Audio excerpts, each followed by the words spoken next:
हमारा देश एक ट्रॉपिकल देश है जहां धूप और बारिश भरपूर मात्रा में उपलब्ध है। यहाँ ऊर्जा के नवीनीकरण स्रोत के रूप में बायोमास उत्पादन के लिए एक आदर्श वातावरण प्रदान करता है।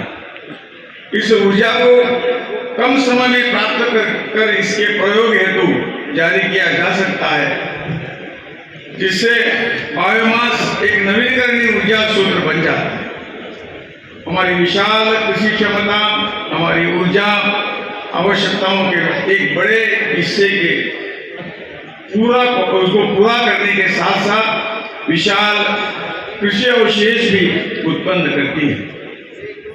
बायोमास प्राकृतिक संसाधन जैसे भूमि, जल, वायु और सूर्य की ऊर्जा का एक उत्पाद है जो ऊर्जा के वैकल्पिक, विश्वसनीय और नवीकरणीय स्रोत के रूप में बहुत उम्मीद प्रदान करता है। हमारे पूर्वजों ने भी हमें प्राकृतिक संसाधनों के संरक्षण और धरती माता की उनको प्रदूषित न करने की शिक्षा दी है और इसे हम हमारा अहम कर्तव्य भी बताया है। यद्यपि सूर्य और पवन अक्षय ऊर्जा के सबसे लोकप्रिय स्रोत है, परंतु दोनों की मौसम की स्थिति में निर्भरता के कारण अपनी सीमाएं हैं।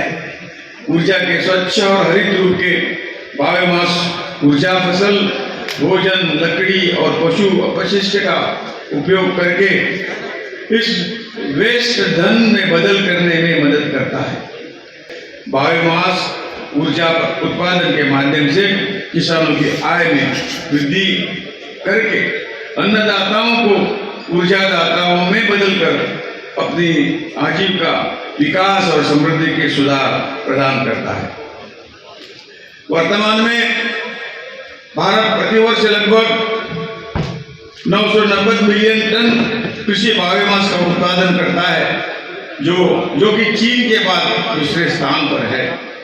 भारत सरकार ने भी 10 राज्यों में गैसोलीन में 5% इथेनॉल मिलाना अनिवार्य कर दिया है, जिससे भारत को अपने ऊर्जा सुरक्षा को मजबूत करने, स्थानीय उद्यमों और किसानों को ऊर्जा अर्थव्यवस्था में भाग लेने और वाहनों से होने वाले उत्सर्जन को कम करने में मदद मिलेगी।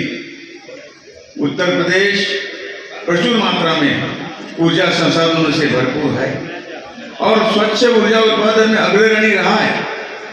इस कारण इसे लोकप्रिय रूप में उत्तम प्रदेश कहते हैं और एक उत्तम प्रदेश भी इसके नाम में जाना जाता है। यह हमारे लिए गर्व की बात है। सेवाजोन एनर्जी जैसे उद्योग समूह न केवल अक्षय ऊर्जा संसाधनों का निर्माण करने के क्षेत्र में और राज्य के समग्र विकास के योगदान दे रहे हैं, बल्कि बायो सीएनजी, बायो उर्वरक और बायोमास पैलेट आदि के निर्माण और व्यापार में अपने सक्रिय भागीदारी से इसके साथ पूरे देश के विकास में भी योगदान दे रहे हैं। मुझे आपका यह सेवाजोन, इसका नाम बड़ा अच्छा लगा, उसका अर्थ पता नहीं था, लेकिन ये दोनों बातें इसमें आई। हम देश की तो सेवा करनी ही है, लेकिन जो आज एक ओजोन का जो कुछ आज हम देखा है कि जो 2 डिग्री से कुछ उसका लेवल बढ़ गया, तो हमें कितनी आपत्ति सहन करनी पड़ी है। तो उसकी सेवा ही करना मेरे ख्याल से हम सबकी, पूरे समाज की सेवा है, देश की सेवा है, उसको संभाल के रखना ये हमारा परम कर्तव्य है। और इसीलिए ये नाम जो है, जो दिया ये नाम शुद्ध है, ऐसा मुझे लगता है। सेवाजोन एनर्जीज ने अक्षय ऊर्जा के लाभों को अपने क्षेत्रीय समुदायों तक पहुंचाकर पर्यावरण रक्षण और समाज की समृद्धि उसमें महत्वपूर्ण योगदान दिया है। यह हमारे माननीय प्रधानमंत्री जी की विकसित भारत के स्वप्न और दृष्टिकोण को आगे बढ़ाने में भी अपना योगदान दे रही है। मुझे आज आपके बीच में आकर बहुत खुशी हुई है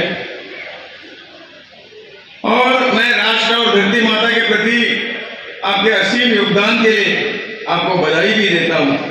मैं अन्य संगठनों से भी आग्रह करता हूँ, अपील करता हूँ कि वे आपसे सीखे और राज्य के अन्य क्षेत्रों में बायोमास ऊर्जा सेटअप स्थापित करके बता रहे थे इसी प्रकार की प्रणालियों का अनुकरण करें। ऊर्जा के प्रति अपनी प्रतिबद्धता आज और जिला प्रशासन ने अपनी ओर से हम सबको आश्वस्त किया हुआ है।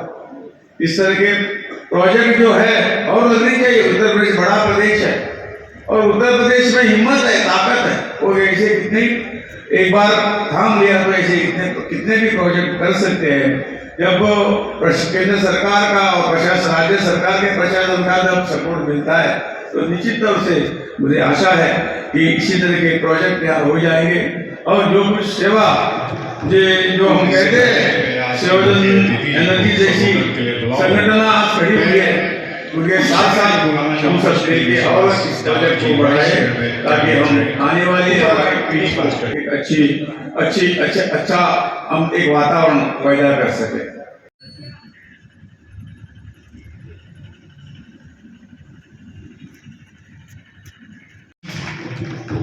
और इससे पहले कि मैं आज के मुख्य अतिथि जी को संबोधन के लिए बुलाऊं, मैं कुछ क्षण के लिए बुलाना चाहूंगा Shri Vishwas Dawar ji, vice chairman cabinet rank, Uttarakhand infrastructure.